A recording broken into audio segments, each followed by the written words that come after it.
Hello friends. तो आज की कहानी का शीर्षक है कंजूस धर्मदास और जिद्दी महात्मा। एक गांव में धर्मदास नामक एक व्यक्ति रहता था। बातें तो बड़ी ही अच्छी अच्छी करता था, पर था एकदम कंजूस। कंजूस भी ऐसा वैसा नहीं, बिल्कुल मक्खी चूस। चाय की बात तो छोड़ो, वह किसी को पानी तक के लिए नहीं पूछता था। साधु संतों और भिखारियों को देखकर तो उसके प्राण ही सूख जाते थे कि कहीं कोई कुछ मांग न बैठे।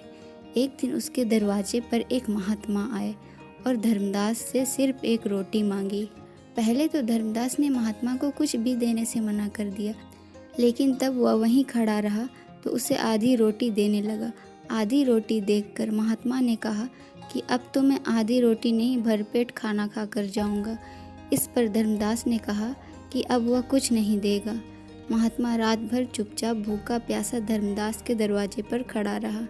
सुबह जब धर्मदास ने महात्मा को अपने दरवाजे पर खड़ा देखा तो सोचा कि अगर मैंने इसे भरपेट खाना नहीं खिलाया और यह भूख प्यास से यहीं पर मर गया तो मेरी बदनामी होगी। बिना कारण साधु की हत्या का दोष लगेगा। धर्मदास ने महात्मा से कहा कि बाबा, तुम भी क्या याद करोगे, आओ पेट भरकर खाना खा लो। महात्मा भी कोई ऐसा वैसा नहीं था। धर्मदास की बात सुनकर महात्मा ने कहा कि अब मुझे खाना नहीं खाना, मुझे तो एक कुआं खुदवा दो। लो, अब कुआं बीच में कहाँ से आ गया? धर्मदास ने साधु महाराज से कहा। धर्मदास ने कुआं खुदवाने से साफ मना कर दिया।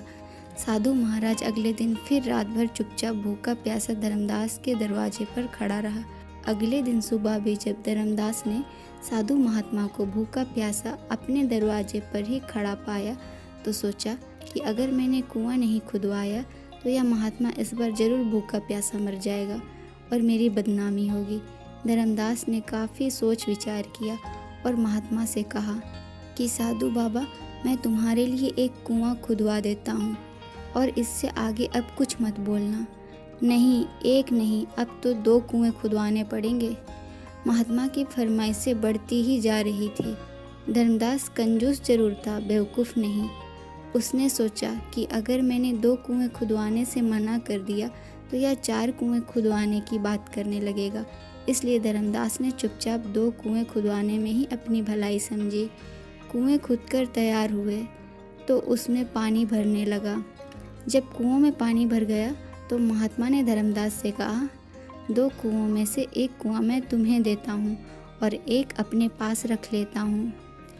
मैं कुछ दिनों के लिए कहीं जा रहा हूँ, लेकिन ध्यान रहे मेरे कुएं से तुम्हें एक बूंद पानी भी नहीं निकालना है। साथ ही अपने कुएं में से सब गांव वालों को रोज पानी निकालने देना है। मैं वापस आकर अपने कुएं से पानी पीकर प्यास बुझाऊंगा। धर्मदास ने महात्मा वाले कुएं के मुंह पर एक मजबूत ढक्कन लगवा दिया। सब गांव वाले रोज धर्मदास वाले कुएं से पानी भरने लगे। लोग खूब पानी निकालते, पर कुएं में पानी कम ना होता। शुद्ध शीतल जल पाकर गांव वाले निहाल हो गए थे और महात्मा जी का गुणगान करते ना थकते थे। 1 वर्ष के बाद महात्मा पुनः उस गांव में आए और धर्मदास से बोले कि उसका कुआं खोल दिया जाए। धर्मदास ने कुएं का ढक्कन हटवा दिया।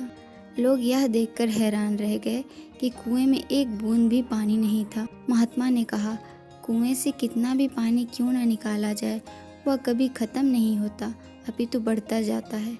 कुएं का पानी ना निकालने पर कुआं सूख जाता है। इसका स्पष्ट प्रमाण तुम्हारे सामने है। और यदि किसी कारण से कुएं का पानी ना निकालने पर पानी नहीं भी सूखेगा तो वह अवश्य सड़ जाएगा और किसी काम में नहीं आएगा।